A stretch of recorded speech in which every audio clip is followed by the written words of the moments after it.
Welcome to the 2023 E.T. Booth Middle School Veterans Day celebration. Please direct your attention to your right for the entrance of our distinguished guests.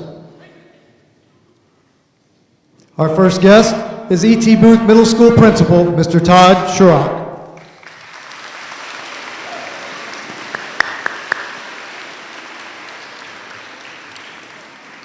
Our next guest is E.T. Booth Middle School PTSA Co-President, Ms. Kathy Sanders.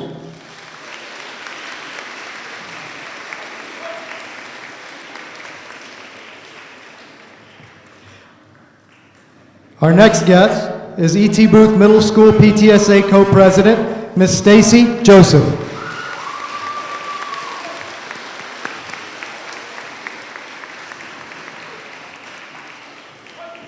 We now have E.T. Booth Middle School PTSA Veterans Day Committee Chair, Ms. Brenda Nord.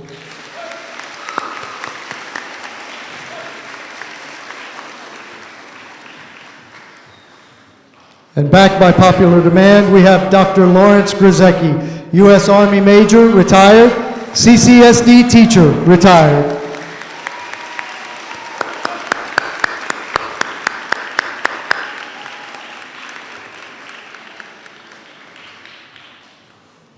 And now we have our guest speaker for today's program, Captain Mark Retzloff, United States Navy, retired. Captain Retzloff is accompanied by his lovely wife, Lisa.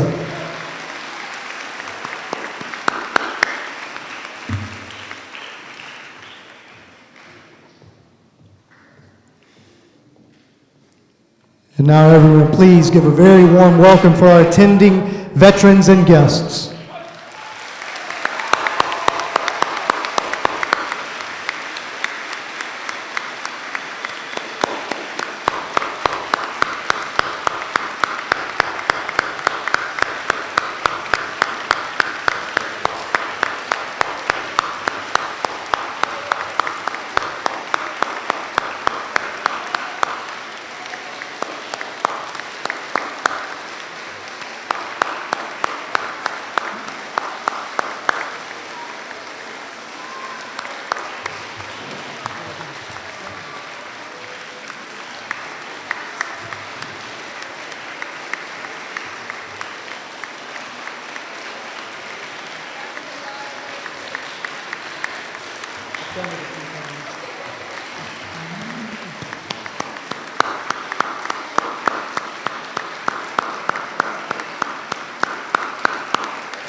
Y'all want to say it together? Yes. Yeah.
Ladies and gentlemen, please stand and remove your hats as the Etowah High School Air Force Junior ROTC presents the colors.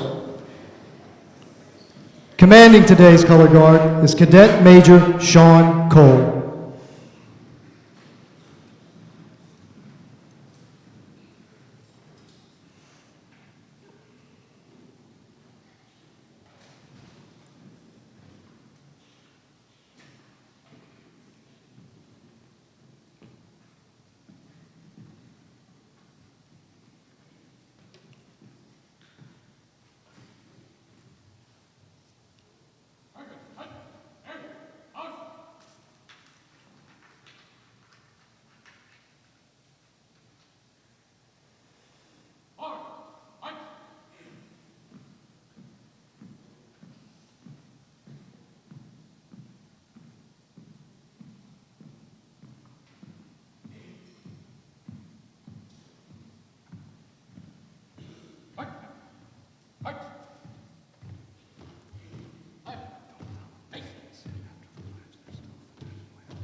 Please remain standing for the Pledge of Allegiance and National Anthem. And now to lead us in the pledge, Willow Ivester and Chloe Okoth.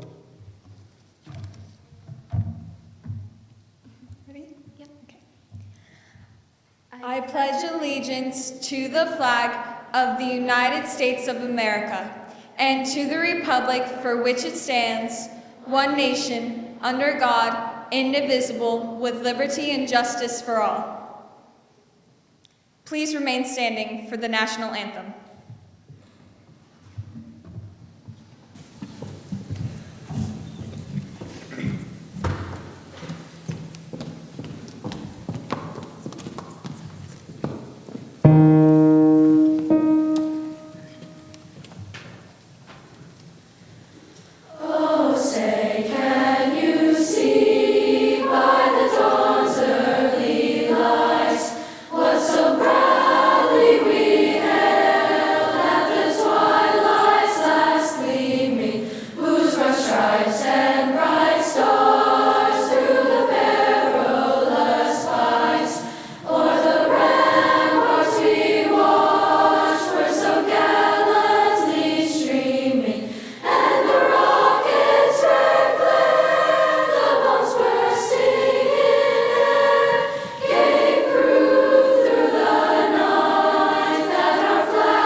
You may be seated.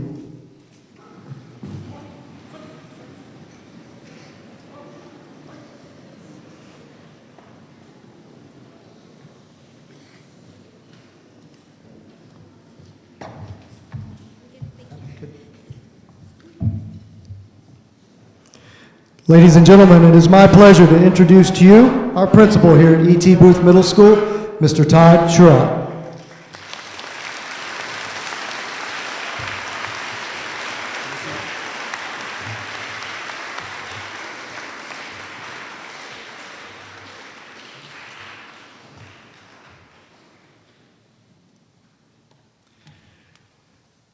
Ladies and gentlemen, a warm welcome to our 2023 Veterans Day gathering. I am Todd Strock, and I am privileged to serve as the principal of E.T. Booth Middle School. Speaking on behalf of our students, educators, and support staff of E.T. Booth, I extend my heartfelt gratitude to all of our veterans and our remote viewers who are joining us today via our live stream. E.T. Booth has upheld a cherished tradition of commemorating our nation's veterans through this special event. It wouldn't be possible without the unwavering commitment and hard work of our students and faculty. From our Masters of Ceremony, presenters, performers, and to our technical crew, every aspect of today's program is brought to you by their dedication. What defines a hero? To some, this question might conjure up images of comic book characters donning capes and snug-fitting outfits. To others, the answer lies closer to home, in those who have left a significant mark on our lives. Nevertheless, the common thread among all heroes is that their willingness to place themselves above others. Both others above themselves. Strike that and reverse it. It is often said that finding someone willing to sacrifice their life for another is rare. You may find some few, though, who would sacrifice themselves for the sake of a noble cause. Our veterans have served and continue to serve this nation, defending people they'll never meet, upholding values that may not always align with their own, all without expecting recognition. To our veterans, I stand before you today not as the principal of this school, but as an American who wishes to express my profound thanks and gratitude. Thank you for putting yourselves on the line to safeguard our freedoms that we hold dear. Thank you for placing not only myself, but countless others whom you've never met ahead of yourselves. Thank you for bearing the weight of freedom on behalf of myself and my fellow Americans. In closing, I'd like to share the words of President John F. Kennedy from his 1961 speech at the Veterans Day ceremony at Arlington National Cemetery. We celebrate this Veterans Day for a very few minutes, a few seconds of silence, and then this country's life goes on.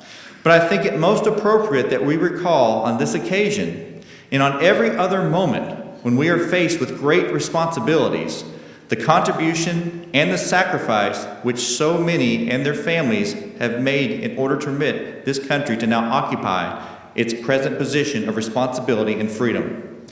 In a world tormented by tension and the possibilities of conflict, we meet in a quiet commemoration of a historic day of peace. In an age that threatens the survival of freedom, we join together to honor those who made our freedom possible. I hope you find today's presentation enjoyable. Thank you.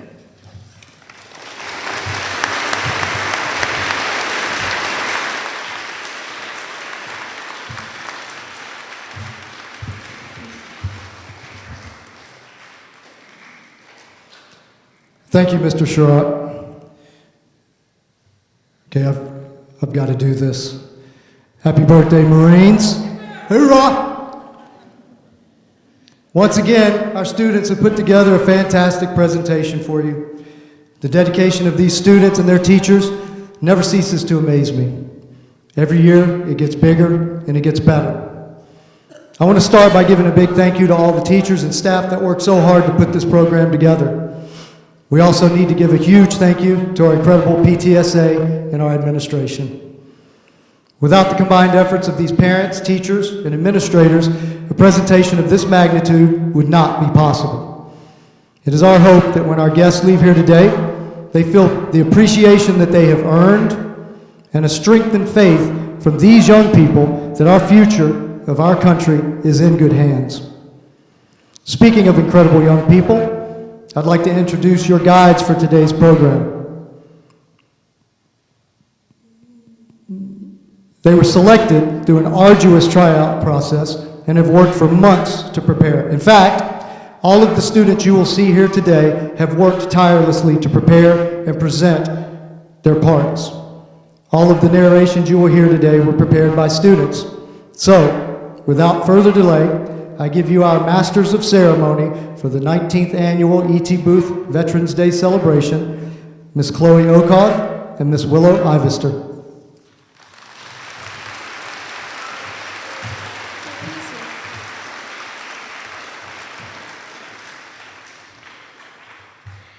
Thank you, Mr. Wilson. It's such a pleasure to be here. We would like to start by thanking all the veterans in attendance and those watching online for your service to our great nation. We appreciate you and all that you have done to serve our country.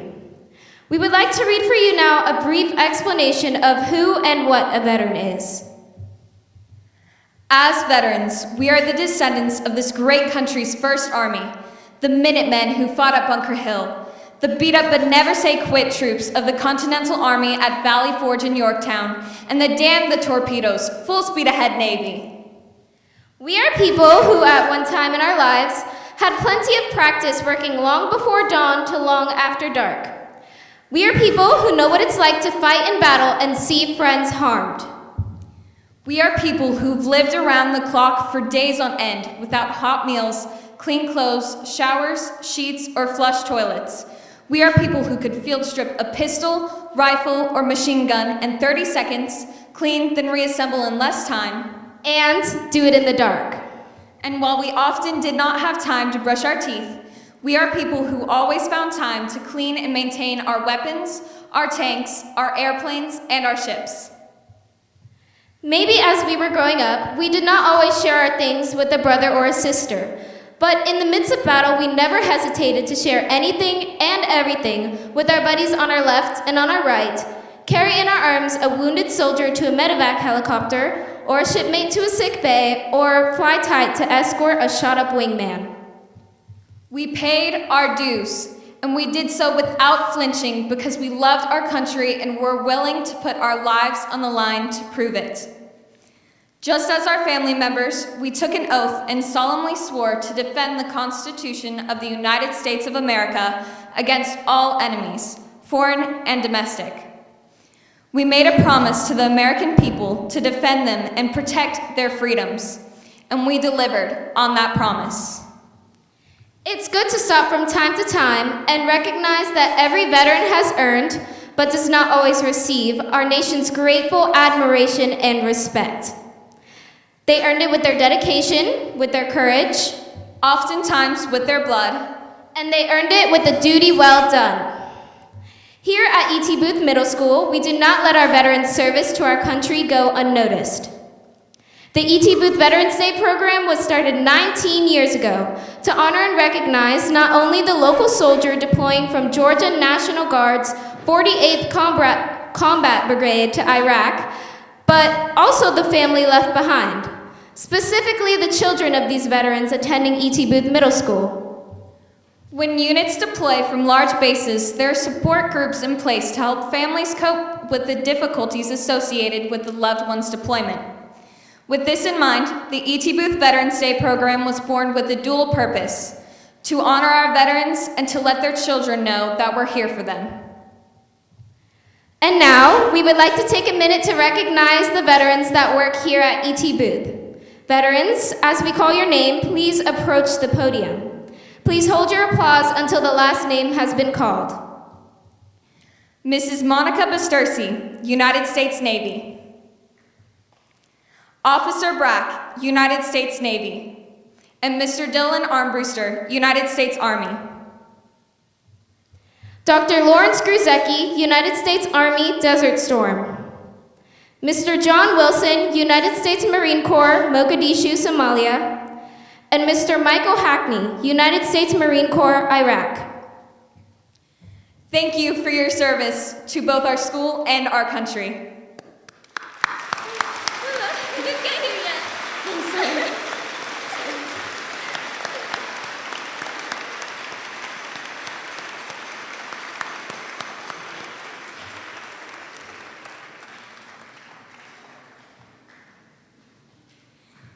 Now, we'd like to introduce Mrs. Bastersi. She will be talking about a beloved teacher, an Army veteran who we unfortunately lost last school year, and someone who will always hold a spot near and dear to our hearts, Mrs. Heckendorf. Thank you. As many of you had heard, in April, during spring break, we lost Stevie Heckendorf. Stevie and I met each other a little over 6 years ago when she came to Booth. I was fortunate enough to have her on the team that I was assigned to. We hit it off automatically because we are one of the few. We are women veterans. Those of you that are veterans and are women, you know there are not many of us. We had the same mentality. We shared stories. We compared boot camp stories. As I told her, I would have never made it in the Army. I felt like I was more like Scarlett O'Hara after hearing her stories. She loved her country. She loved her students.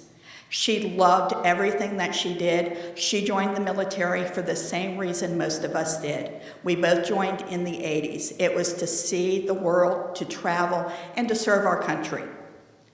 We loved talking about our stories. She was stationed in Turkey and absolutely loved it. She was an interrogator and helped with translation. I, on the other hand, my international duty was in Washington, D.C., and as I told her, I could not have picked another international city. We loved to travel. We had plans after 5 of us had decided to get our specialist to travel to Iceland. When she found out that I had been in Iceland when my husband was transferred there, that's all we could talk about. We would spend days talking about Iceland and traveling. She loved everything, and the one thing that Stevie has left with me is she was truly Army. Be everything you can be, and she truly was. She is greatly missed, and Mike, thank you for coming today.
Thank you so much for that lovely tribute.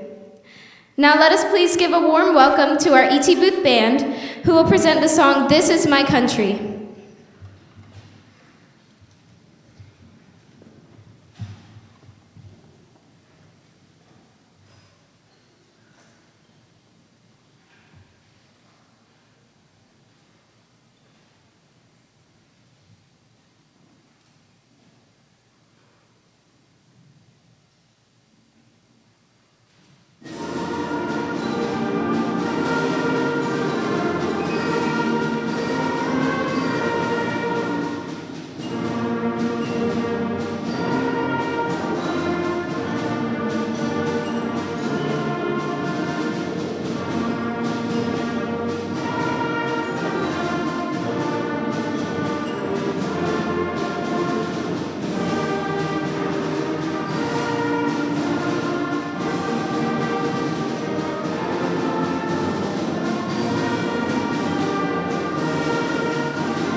And now, we'd like to welcome Ava Bergault, Danny Holland, and Kirthan Titus to present a brief history of Veterans Day in the United States.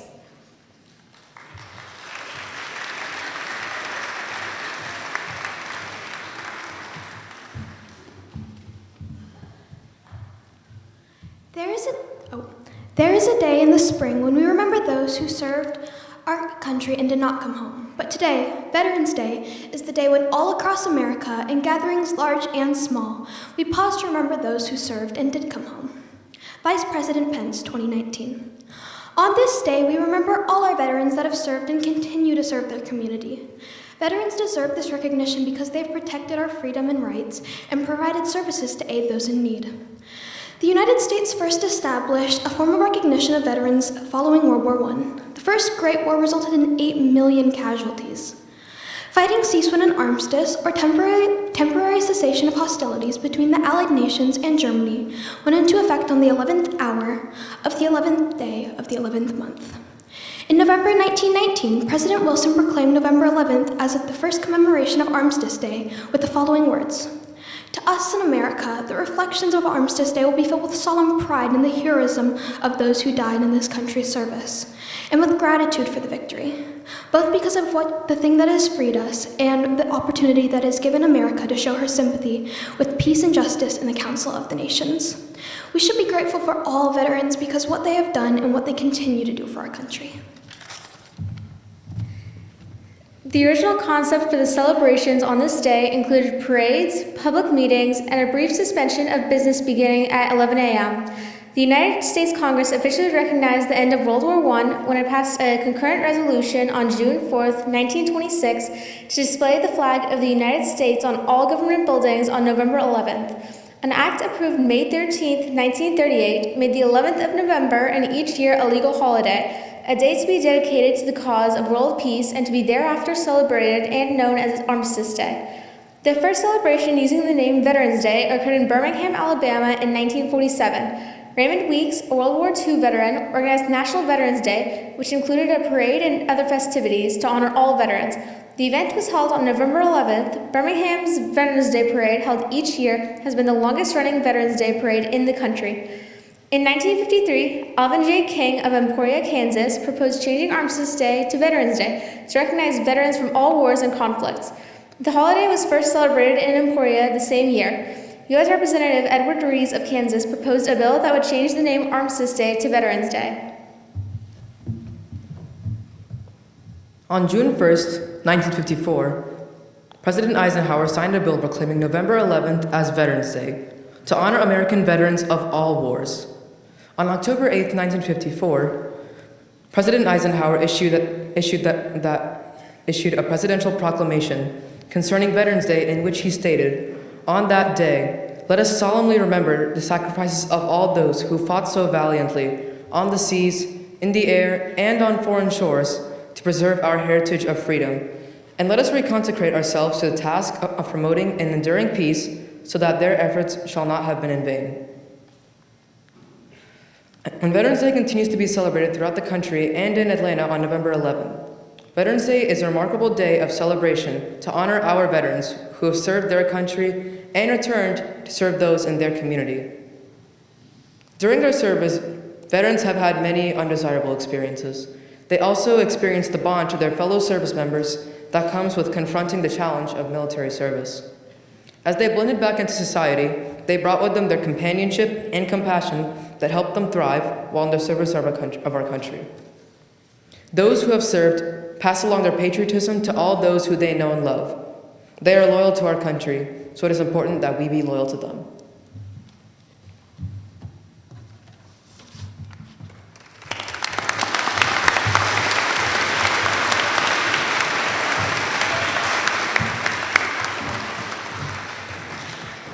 Thank you. Now please welcome the E.T. Booth Chorus to perform God Bless America.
Excellent job, students. We would now like to introduce Stephen Kim, Cooper Joseph, Emmanuel Mark Tanner, and Gwen Myers with Georgia's contributions to our military.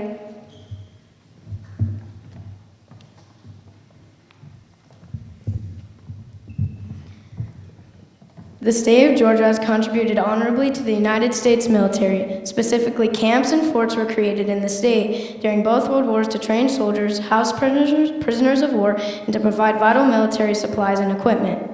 Georgia supported the nation during World War I by supplying manpower and training camps. By the end of the war, Georgia had contributed more than 100,000 men and women to the war effort. Georgia led the nation in the number of war training camps during World War I. The state had 5 major military installations by the time the United States entered the war in 1917. The state had many war training camps as well, the largest located in Augusta, Camp Gordon. Camp Gordon became Fort Gordon, and Camp Benning became Fort Benning during World War II. During World War II, nearly every major city in Georgia had a military installation of some sort. These military and industrial facilities not only provided manpower for the war, but also created an economic boost for the state. Fort Benning, located near Columbus, was set up in October of 1918 for basic training units during the First World War. It was named after the Columbus native brigadier, General Henry L. Benning. During World War II, Fort Benning became the largest infantry school for foot soldiers in the world. Famous generals that served at Fort Benning are Omar Bradley, George Marshall, Dwight D. Eisenhower, and George Patton. Fort Benning continues to be a top training facility for United States soldiers. Soldiers receive training in urban operations, machine guns, medical training, way navigation, parachuting, and vehicle training. Fort Benning had been renamed Fort Moore in honor of Lieutenant General Harold Hal Moore and his wife Julia. The Moore's tie to Fort Benning began in the mid-1960s when Lieutenant General Moore commanded a battalion of the 7th Cavalry Regiment soldiers stationed at Fort Benning. The movie We Were Soldiers was based on a book written by Lieutenant General Moore and along with Joseph Galloway. The book and the movie described the Battle of Landing Zone X-Ray in Vietnam, where Lieutenant General Moore led his troops against a much larger enemy force and won the battle. Julia Moore also showed leadership as she worked to take care of Army families during the Vietnam War. Many bases were also used to house thousands of enemy prisoners captured during the war. Fort Oglethorpe, located on the border of Georgia and Tennessee, held prisoners commonly called enemy aliens. Many Germans, Hungarians, and Austrians living in the United States were arrested and detained there. Fort Stewart, located near Savannah, was established as an anti-aircraft training facility. During World War II, the camp began housing prisoners of war. In 1943, the camp established a division specifically designed for prisoners from Italy and Germany. The camp gave prisoners of war jobs that improved the camp and were beneficial instead of mindless tasks. After the war, the camp was utilized for deactivation and training during the warm months. Then after being reactivated during the Korean War, the site was used for other forms of training, gunnery, and artillery. Presently, Fort Stewart is the largest Army training site in the eastern third of the U.S. Warriors walked at Fort Stewart farewells when they depart for an overseas mission and welcomes them upon their return. Hunter Army Airfield, which is adjacent to Fort Stewart, serves as a departure and return point for unit deployment. Fort McPherson was first established in 1867 for Union troops during the Civil War between 1885 and 2011. Fort McPherson occupied nearly 500 acres in southwest Atlanta. At the point of closure, it was one of the largest command centers in the United States military. Fort McPherson was home to the 3rd U.S. Army Headquarters, as well as the headquarters of the U.S. Army Forces Command, which is responsible for the command and control, training, and operation readiness of the active Army, National Guard, and Reserve. During World War I, Fort McPherson was utilized as a hospital and as a prisoner of war camp. Eventually, the fort became an officer training camp and recruitment facility. During World War II, Fort McPherson became one of the 19 nationwide Army personnel centers. As soldiers entered or left service, they passed through Fort McPherson. Between September of 1845 and February of 1946, an average of 20,000 soldiers were discharged monthly at Fort McPherson Separation Center. After World War II, the 3rd Army was headquartered at the fort and remained there until it closed in 2001. The 3rd Army was responsible for coordinating all ground forces involved in the Army's presence in Southwest Asia during the Gulf War. The fort was sold to Tyler Perry in 2015 and is now used as a movie studio in Atlanta. One of the most significant contributions Georgia had on military production was in the aircraft industry. Robins Air Force Base began as Warner Robins Air Service Command, which repaired Army Air Corps aircraft and trained mechanics. Hunter Army Airfield is part of the Fort Stewart complex. The Army shares the 5,400-acre site with a unit of the United States Coast Guard. Hunter Army Airfield served as the Army Flight Training Center for helicopter pilots during the Vietnam War.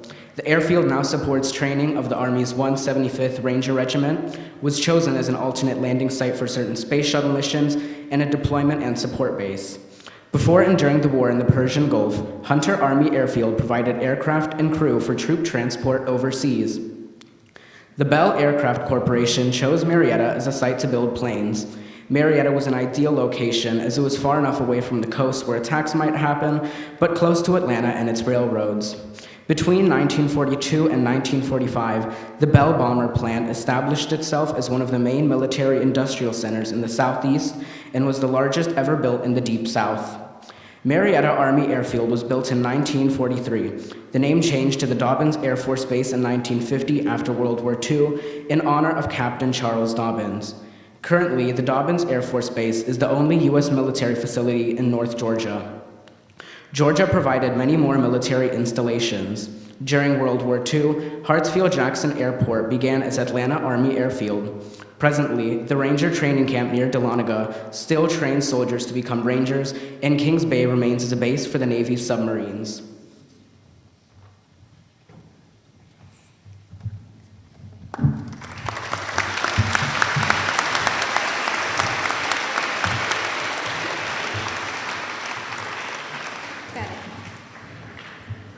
Thank you. Please welcome Mr. Johnson and the E.T. Booth Band to perform an American Mosaic.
A very wonderful job to our band. Those songs were performed beautifully. Let us now welcome Reagan Weir, Jackson Wolf, Hannah McFall, and Haven Wilson for a featured presentation on the Battle of Mogadishu. The Battle of Mogadishu was a 2-day-long battle on October 3rd through 4th, 1993. But why were we there? The country of Somalia was struggling through many famines. These famines were brutal, resulting in around 300,000 deaths. The United Nations and United States wanted to aid the famines by sending supplies. In August of 1992, Operation Provide Comfort began delivering aid to the famine-stricken country. There were warlords in Somalia like Mohammed Siad Barre, the Somali dictator, Kali Mahdi Maxamed, and Mohammed Farah Aidid. The warlords hampered the aid given to Somali citizens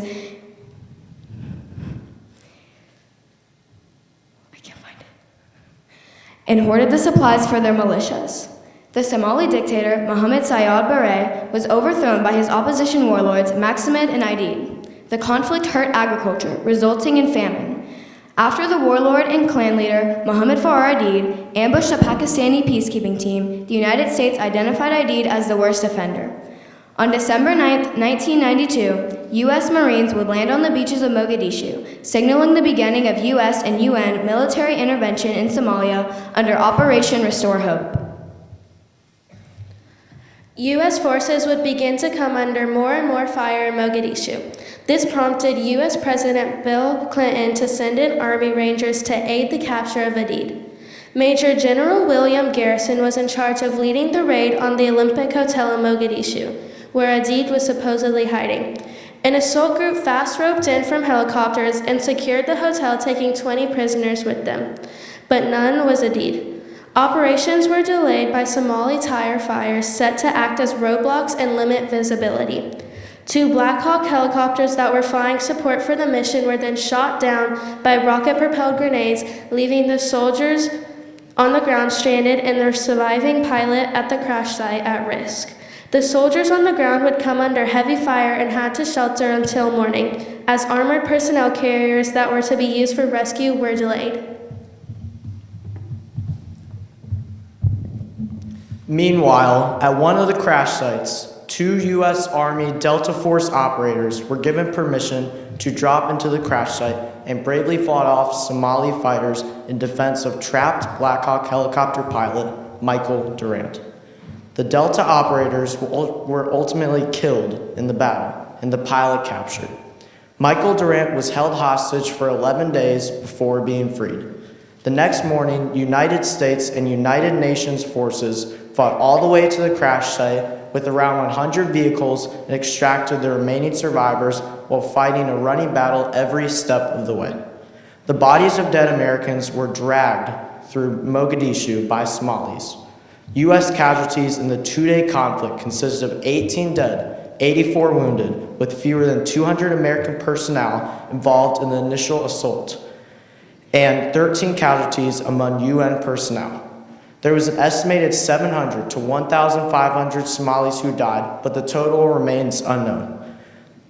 Shortly after the battle, President Bill Clinton halted the missions in Somalia and ordered the U.S. forces out of Somalia by March 31st, 1994. Gary Gordon and Randy Shugart were the Army Delta Force operators that dropped in to protect Michael Durant. The morning of October 3rd, their team member's helicopter was shot down over Mogadishu. Gordon and Shugart sacrificed their lives to go down and help the crashed crew.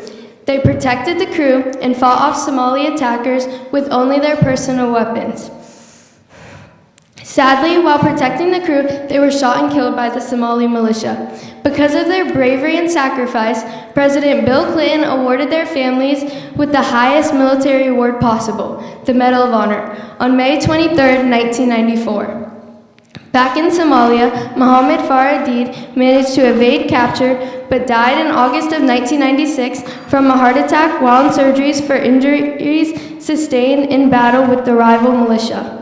Today, the Somali population is experiencing food shortages and political instability, and Somali pirates have endangered shipping routes off the Horn of Africa. The book Black Hawk Down was published February 10, 1999 by Mark Bowden. The book details the events before, during, and after the Battle of Mogadishu and was later made into a movie with the same name. The movie was released January 18, 2002 and earned 2 Academy Awards for Best Sound and Film Editing and earned over $173 million worldwide. Thank you.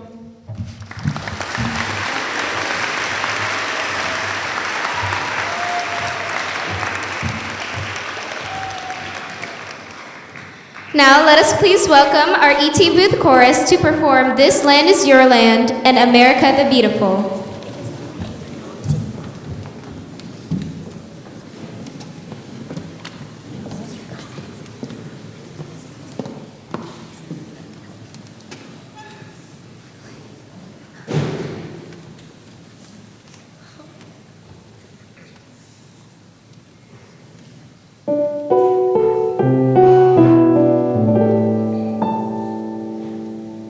This land is your land.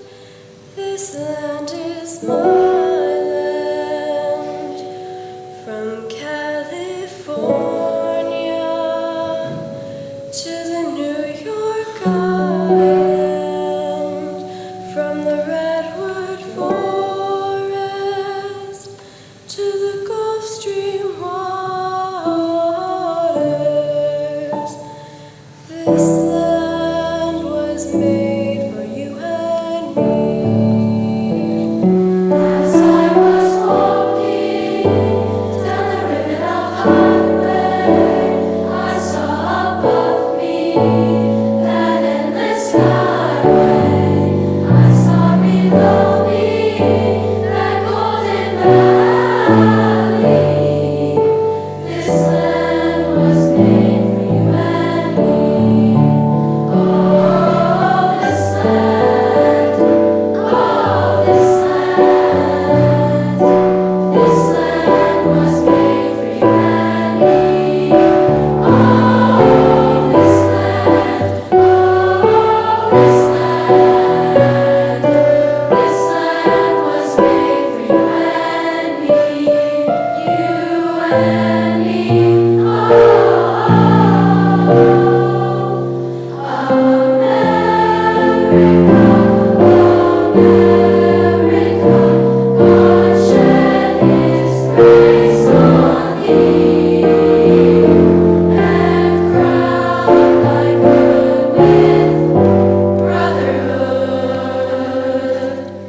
From sea to shining sea. Una nación bajo Dios, indivisible, con libertad y justicia para todos. One nation, under God, indivisible, with liberty and justice for all.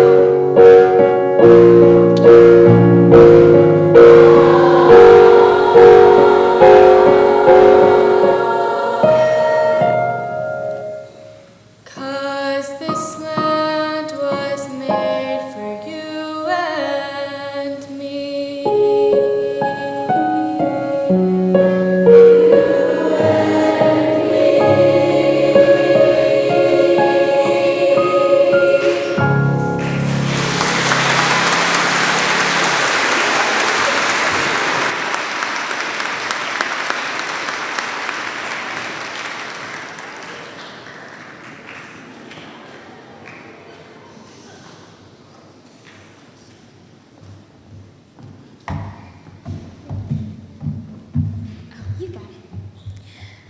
Now, please welcome Jackson Roach to introduce our guest speaker.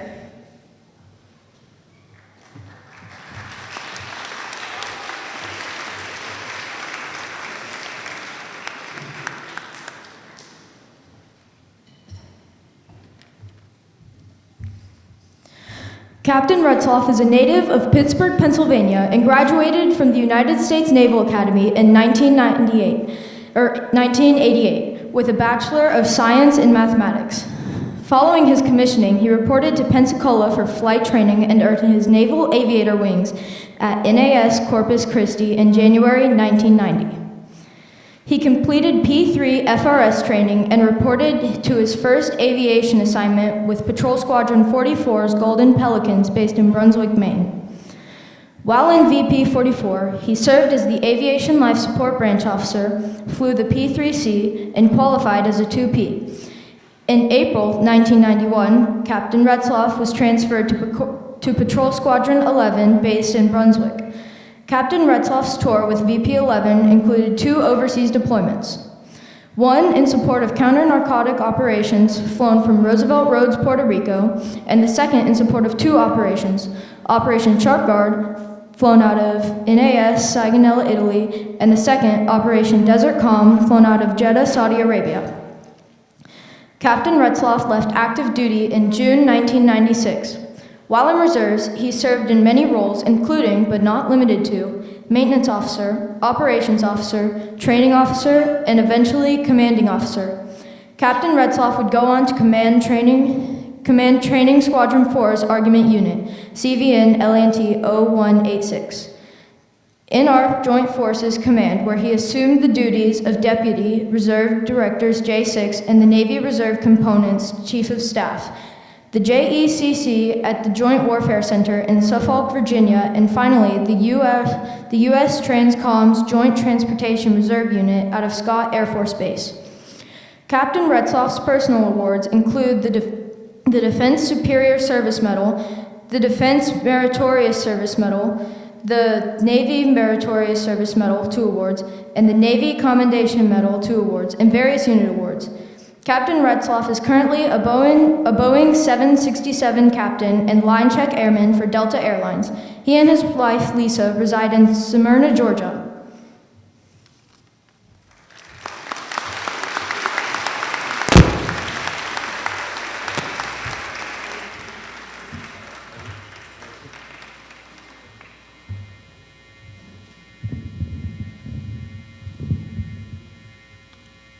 Wow, there's a lot.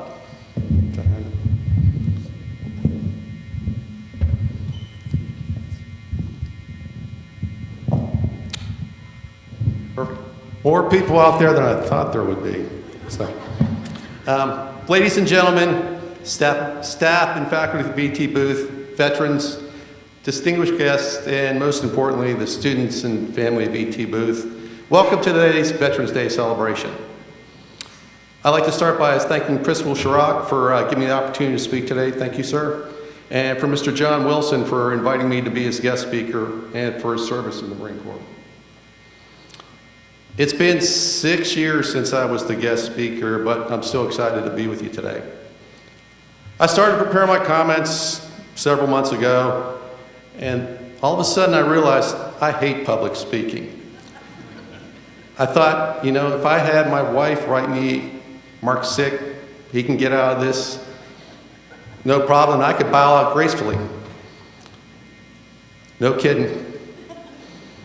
Here's the note, and I'm going to read what she wrote. To everyone, Mark isn't feeling well. He is unable to speak today.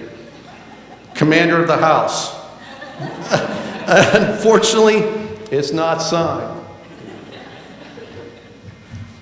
In all honesty, I really wanted to speak to today's celebration for 2 reasons. First, to thank our veterans, the ones in this room and the ones who aren't, and most importantly, to speak to the students of E.T. Booth.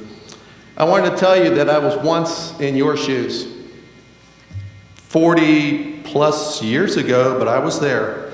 And I'm certain that myself and every veteran in this room have more in common with you than you can possibly imagine. So some of my thunder was stolen earlier because of the Veterans Day history lesson, but I'm going to go with it anyhow. So what is Veterans Day? When did it start and why is it important? 3 questions. For today's history lesson, it's going to be a Reader's Digest version. Veterans Day is an American federal holiday. It's recognized on November 11th. Originally, it was known as Armistice Day to honor the military veterans of World War I. A lesser fact, it also coincides with other holidays around the globe, including Armistice Day and Remembrance Day. And it marks the anniversary of the end of hostilities from World War I. Those hostilities ended on the 11th month of the 11th day of the 11th month, the 11th hour, and that's why November 11th was chosen for that day. In 1954, at the urging of a bunch of veterans organizations, Armistice Day was changed to Veterans Day and was signed into law by President Eisenhower. Now, it's a day to recognize all veterans. Veterans Day is distinct from Memorial Day and Armed Services Day. Veterans Day recognizes all veterans. Memorial Day recognizes veterans who died in combat. And Armed Forces Day is to recognize currently serving veterans. So, the main question, why is Veterans Day important? There's a lot of answers out there. It's important because we can recognize the people who served in one of the 6, I actually had 5, I forgot Space Force, sorry, and to thank them for all they've done for the country and the world. Those men and women were ordinary people until they decided to answer the call of duty. They left their families, they left their homes, they left their lives, not for recognition, fame, even the honor we would bestow upon them every November 11th. They fought to protect our country, to maintain our way of life. The defense of freedom is not just for those in the military. Each of us shares that responsibility. Everyone in this room shares that responsibility. You don't have to join the Army or Navy or any other military service to actively defend our way of life.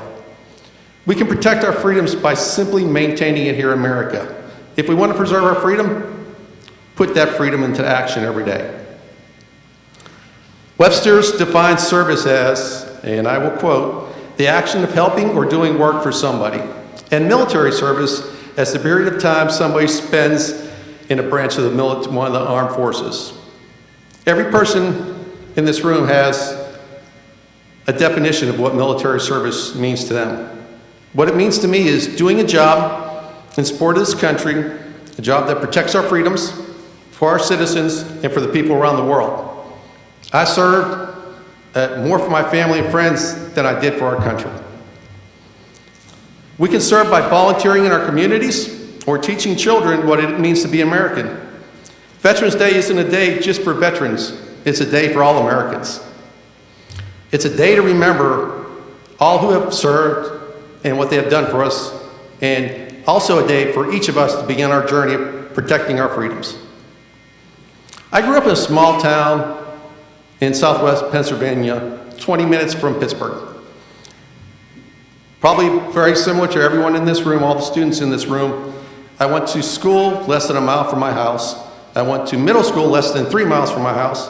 And I went to high school less than 8 miles from my home. The kids I started kindergarten with, 12 years later, I graduated high school with. As I was growing up, I enjoyed sports, outdoors, and thinking about the future. Sound pretty familiar? I hope.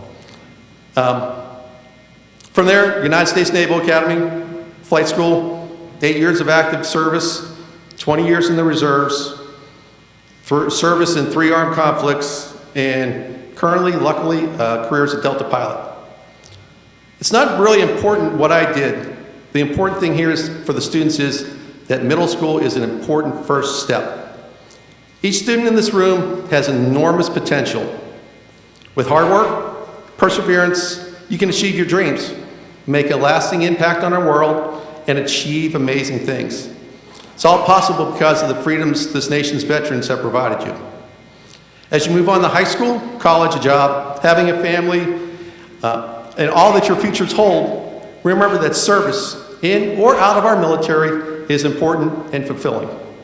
You are this country's future. It will become your responsibility to defend our freedom. And it may not seem like it now. Every person in this country is counting on you and will support you. As an old retired guy, and I answered this earlier also for the yearbook interview, what do I miss about the Navy? And what's my fondest memory? First question is pretty easy. Do I miss the Navy? Yes and no. I miss the people and I miss doing the job for the military. Make no mistake, the United States Armed Services are the good guys around the globe. But I'd also be lying to you if there weren't a few things that I'm not ever going to miss. The second question, what's my fondest memory? A little more difficult to answer, and it took me a few potatoes or two to think about it. Two answers eventually popped into my head. First and foremost, the people. More than anything else, I have fond memories of the people I served with and what they did. Second is actually doing the job, why I joined the Navy to begin with, to go out there and do the job. My service made a lasting, positive impression on myself, my family, and my nation. In my opinion, the job, doing the job to our nation and its citizens is the single most important part of the armed forces.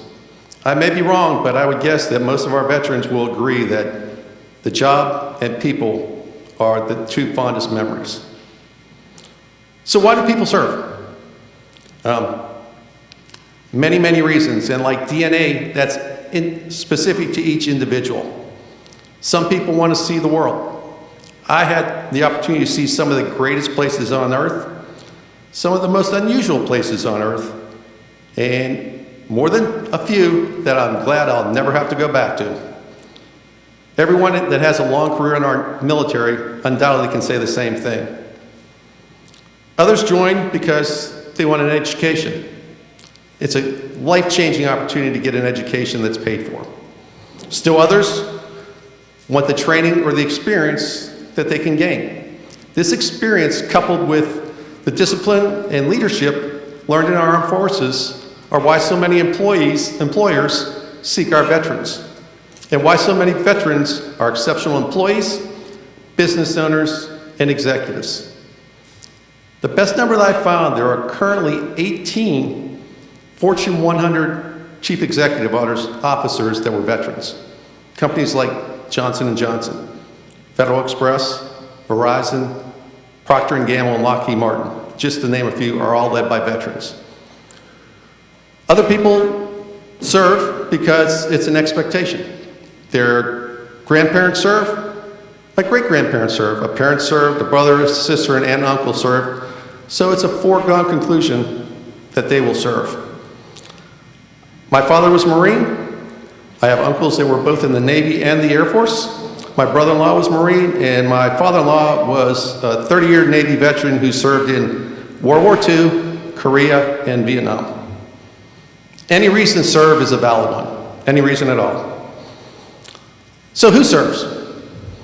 Short answer is everyone and anyone. Our military truly is unique and sets the example of diversity and equity. Since my major in college was mathematics, I appreciate what numbers can reveal. Here are a few basic math that I think you may find interesting. Including President Biden, we've had 45 individuals that have been the President of the United States. Take a guess, don't shout it out loud. How many were veterans? 28. That's 62% of our presidents were veterans. Current sitting Congress, 97 veterans, 80 in the House, 17 in the Senate. 18.4% are veterans. According to the most recent census, there are somewhere around 21.5 million veterans in this country.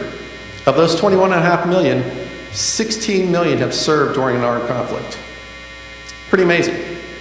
Amazing, we have just over 350 million people in this country. So there are only 6.5% of Americans were veterans. Less than 7% provide freedom for everyone. It's one of my favorite things, and that I stole from my last time speaking here. It's a short quiz, it's not very difficult. Unfortunately, students, I couldn't convince Principal Sherrock to give you bonus points or extra credits. I'll try again later. The quiz is very easy and it's for everyone to answer. Simply yes or no. It's a list of rather well-known celebrities, athletes, and your answer says whether or not they were a veteran. You guys ready? Feel free to yell out. I will tell you the answer immediately afterwards and the service they were in. Morgan Freeman. Yes, Air Force. Clint Eastwood. Yes, he was U.S. Army. Jimmy Carter. Yes, and Navy and a Naval Academy grad. Mr. T. Mr. T was Army. Drew Carey. Drew was a Marine. Absolutely. Jeff Bridges. He was U.S. Coast Guard. Ice-T. Yes, indeed, U.S. Army. If you kids don't know all these, I'm sorry. Humphrey Bogart. Yep, he was Coast Guard. Neil Armstrong. United States Navy. Johnny Cash. Air Force. Bob Barker. Absolutely, United States Navy and a pilot. Leonard Nimoy, this is for you, sir. Yes, he was. He was Army. Adam Driver. Yes, United States Marines. Sonny Anderson. United States Air Force. James Earl Jones. Army. MC Hammer. He was Navy, but I'm not going to do the hammer thing up here for you. I'm sorry. Shaggy. Another Marine. David Robinson. Yes, Navy and United States Naval Academy. Tom Selleck. Yes, Army National Guard. Hugh Hefner. U.S. Army. And my last one, Pat Sajak. Yep, United States Army. When I did the Google search of celebrities and professional athletes that were veterans, the list was longer than I could possibly count. Just as a quick note, anyone that is looking forward to hosting The Price is Right, you need to become a veteran. Drew Carey, Bob Barker, both veterans. Better if you're Department of the Navy also. And you have a better chance of being Darth Vader or one of his relatives if you're a veteran. James Earl Jones, Darth Vader's voice in multiple films, and Adam Driver, Kylo Ren, Darth Vader's grandson, both veterans. One last indulgence, and I promise my comments when. Every student, just the students for right now, that has a parent, grandparent, brother, or sister who is a veteran, please stand up and just remain standing for me. If, basically all the students who have somebody who served in the military. Now, would each of our veterans please stand up and remain standing? To the veterans, thank you for everything you've done for this country. Now, everyone who's had a spouse, an aunt, an uncle, or brother or sister who have served and are veterans, please stand up. Literally, take a look around. How many people are standing? It's just about everyone in this room. Again, because I was a math major, and I do enjoy numbers, if our 21.6 million veterans just touch 15 people in this country, every person in this country will have been touched by a veteran in some way or another. Thanks. Please grab your seats again. Today is about thanking our veterans for their service and recognizing their sacrifice. Remember, our freedom is not free, and we're each very fortunate that the vets are willing and have been willing to pay that bill. I always close with a quote, and I was quite nervous because I heard President John Kennedy quote, and I was like, the principal stole my quote. What am I going to do? But fortunately, it's a different quote. It's by a Navy veteran, President Kennedy, and a Navy hero. It's about the Navy, but it actually pertains to all armed services. In a speech on August 1st, 1963 at the Naval Academy, President Kennedy said, "Any person who may be asked in this century what they did to make their life worthwhile can respond with a good deal of pride and satisfaction saying, 'I served in the United States military.'" Thank you very much, and happy Veterans Day.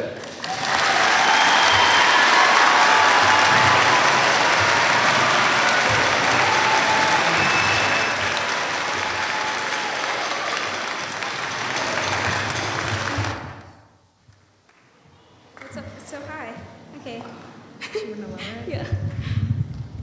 There we go, it's fine. Thank you, Captain Mark Retzloff. Now, please welcome Julianne Sanders to introduce the Armed Forces Medley.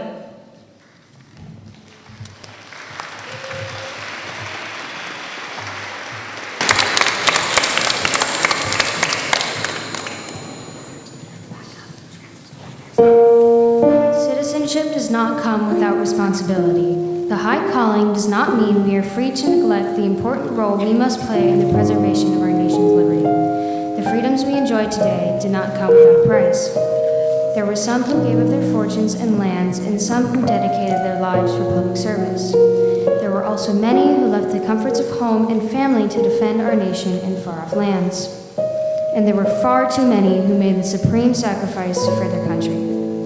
The legacy of those who are willing to preserve, protect, and defend our liberty lives on in those who serve our nation today in the many branches of our military.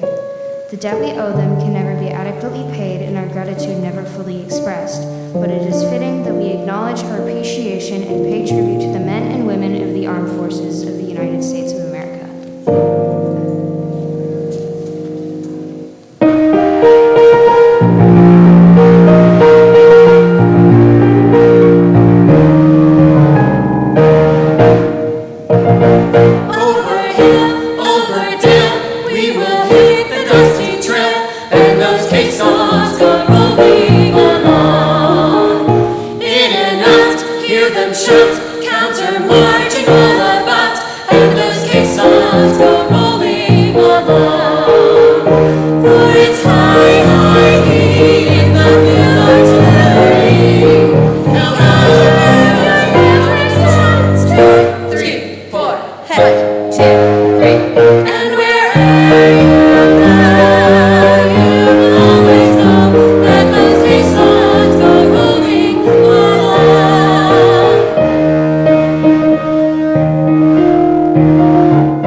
We're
Thank you so much.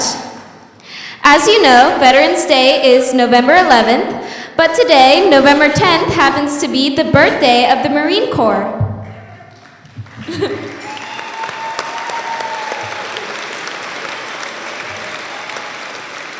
The Marine Corps is an organization turning 248 years old, in which several of our teachers and audience members are quite familiar with. Already said before, a very happy birthday to the Marines. Now please welcome back the principal of our school, Mr. Todd Schrock.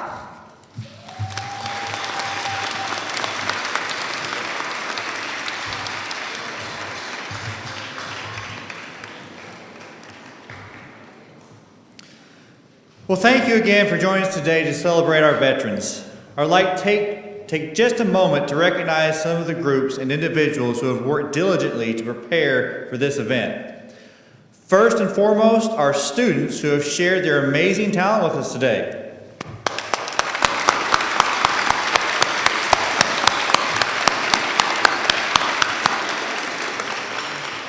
To Captain Mark Retzloff for being our guest speaker.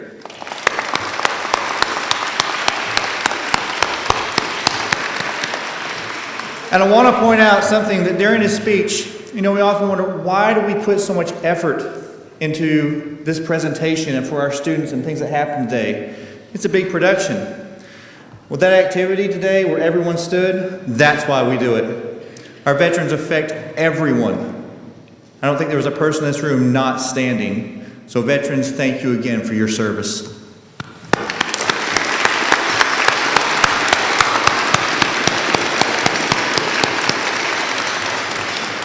To Ms. Tafoya and Mr. Johnson, who worked so hard with our band and chorus students to learn the music you heard today.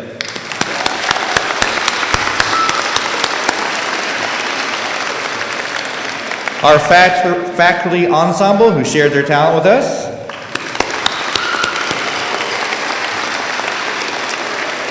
To Ms. Denica and our Falcon TV crew for the visuals and for the live streaming of our ceremony today.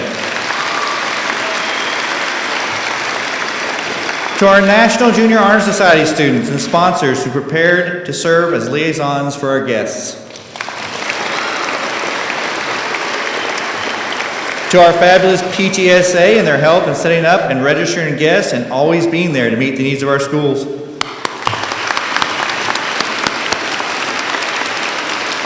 And finally, to Mr. Wilson, Mr. Armbruster, Ms. Blanchard, Ms. Cash for the driving force behind today's Veteran Day event, making sure every detail is taken care of.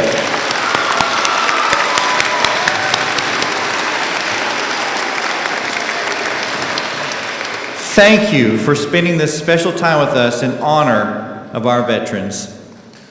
Have a great day.